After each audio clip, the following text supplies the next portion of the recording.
So magandang araw sa inyo mga guys. So ngayong araw na ito ay magbubugas tayo ng pinya. So itong pinya pala mga guys, so galing po ito siya ng Davao. Paano pala ito nakarating dito sa Liti kung galing man ito sa Davao? Ay ano pala mga guys, dumaan yung bayaw ko dito mga guys, sa galing sila sa Davao. Share ko lang sa inyo mga guys. Charot, bali kumuha na ako ng pinggan at kutsilyo mga guys para balatan na ito mga guys. Para matikman na natin mga guys yung pinya kung gaano ito kasarap mga guys. So habang binabalatan ko dito mga guys, yung pinya ay sobrang tigas naman ito mga guys. Awit, dinadahan-dahan ko lang dito mga guys kung paano ko gawin ito kasi di ko alam kung paano ito balatan. Pagpasensyahan nyo na mga guys yung ganito yung pagbabalat ko kasi hindi ako expert sa pagbabalat. Tingnan nyo naman mga guys, kulay pa lang sobrang masarap na talaga.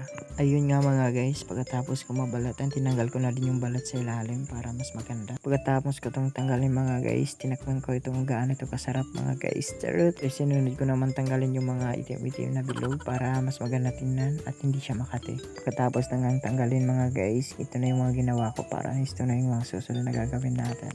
Pagkatapos ko nang balatan, hiniwa-hiwa ko na ito para makatikim na tayo nito. Kung napapansin nyo mga guys, so marami din siya no kasi ilang beses kong hiniwa siya. Pagpasensyahan niyo ako mga guys kung ganito ako kumain ng pinya, merong sausawan na suka at asin. Kaya hinalo ko na mga guys yung asin sa suka para hindi na magulo katulad sa kanya. Tulad. Kaya kain tayo mga guys, pasensya na kung hindi kayo mabibigyan, wala akong magawa.